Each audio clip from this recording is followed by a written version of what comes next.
당원이 주인되는 대중정당이 되면 고질적인 계파가 해체됩니다. 사람 위에 사람 없고 사람 밑에 사람 없다. 사람은 누군가로부터 침해당하지 않을 권리, 천부 인권을 갖고 태어납니다. 민주주의 제도는 수천 년 동안 수많은 사람들의 핏값으로 쌓아 올린 금자탑입니다. 지금은 당연한 것처럼 여겨지는 권리도 따지고 보면 수많은 사람들의 오랜 노력과 고초 속에 피어난 꽃입니다. 대통령 선거 때 만 18세 이상 국민 누구나 1인 1표의 투표권을 행사합니다. 그러나 37년 전에는 국민들에게 대통령을 직접 뽑을 권리가 없었습니다. 10,000명만 체육관에 모아놓고 대통령을 뽑았습니다.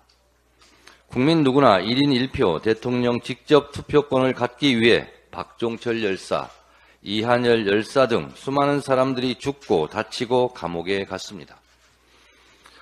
저도 1987년 뜨거운 여름 호원철폐 독재타도 대통령 직선제를 주장하다 경찰에 연행돼 구류 처분을 받고 경찰서 유치장에서 6.29 선언을 지켜봐야 했습니다. 100년 전에 여자에게 투표권을 달라고 하면 감옥에 집어넣었습니다. 란 유명한 장하준 메모도 있습니다. 이재명 당대표 1기 지도부의 임기를 마무리할 시점이 오고 있습니다. 저는 2년 전 전당대회에서 당원이 주인되는 정당을 만들겠다고 공약했습니다. 그 약속을 지키고자 부단한 노력을 했습니다. 야당 탄압 정적 제거, 이재명 죽이기의 윤석열 정권의 탄압을 견뎌내며 이룬 총선 승리는 참으로 값진 국민 승리, 역사적 승리였습니다.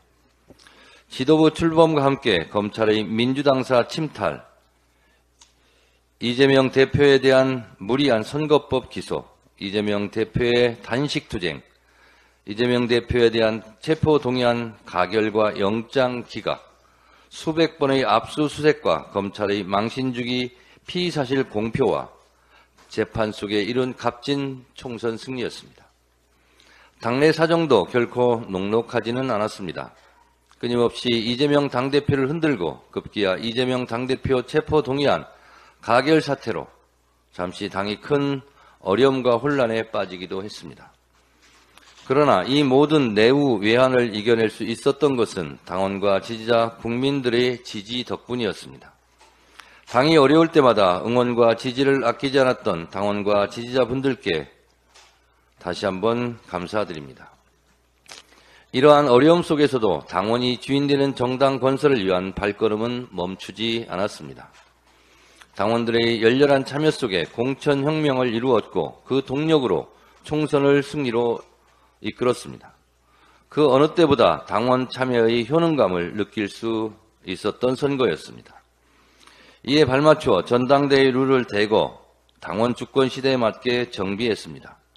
당대표, 최고위원 예비 경선부터 권리당원 참여를 보장했고 본선에서도 권리당원의 비율을 대폭 확대했고 시도당 위원장 선거에서도 권리당원이 중심축으로 자리 잡았습니다.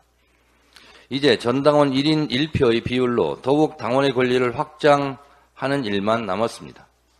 다음 지도부의 숙제로 넘기겠습니다. 이처럼 당원이 주인되는 정당이 되면 당장 계파 해체의 효과가 나타날 것입니다. 계파 보스가 없어지고 계파 보스에 줄을 서서 공천권을 따보려는 시도를 할 의미가 없어집니다. 이제 당원 중심적 사고를 해야 하고 당원들에게 평가를 받아야 합니다. 당원과의 만남, 당원과의 소통을 더 늘려나가야 할 것입니다. 계파가 없어지고 정책과 노선에 따라 정파 활동이 활발해질 것입니다. 정책 공부 모임 중심으로 건전한 토론 문화가 정착될 것입니다. 당이 건강해지고 유능하고 강한 정당이 될 것입니다. 강하고 유능한 정당, 당원이 주인되는 정당으로 정권 탈환의 길을 넓혀 나가야 합니다. 180석이나 졌는데 뭐 했느냐? 지난 21대 국회 민주당에 대한 당원과 지지자들의 원망이었습니다. 22대 국회는 이런 원망 대신 뽑아줬더니 밥값한다는 효능감을 보여드려야 합니다. 여의도에서, 광장에서 줄탁 동시의 협력을 통해 이 무도한 윤석열 정권을 조기 마감시켜야 합니다. 지금은 의견이 분분해도 시간이 좀 지난 후에 생각해보면 당원이 주인되는 대중정당이 얼마나 큰 무기였는지 알게 될 것입니다. 당원이 주인되는 정당, 당원 주권시대, 그것이 시대 정신이고 정답입니다. 당원 주권시대 편말 들고 우리 한번 가봅시다.